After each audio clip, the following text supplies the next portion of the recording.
मोहब्बत के साथ सुनिएगा। बाबा साहब के लिए कहा जाता है कि बाबा साहब डॉक्टर अम्बेडकर सिर्फ दलितों के नेता थे, लेकिन नहीं, ऐसा नहीं है। बाबा साहब डॉक्टर अम्बेडकर हर उस समाज के नेता थे जिसको दबाया गया, जिसका अधिकार छीना गया, जिसके साथ अत्याचार हुआ। और बाबा साहब डॉक्टर अम्बेडकर मतलब कहते हैं ना कि व्यक्ति मरता है, विचार नहीं, और बाबा साहब डॉक्टर अम्बेडकर विचार है।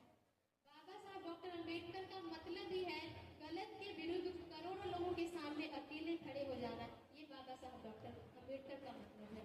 तो मैं पढ़ती हूँ उनके लिए। बहुत खूब शानदार। जब तलक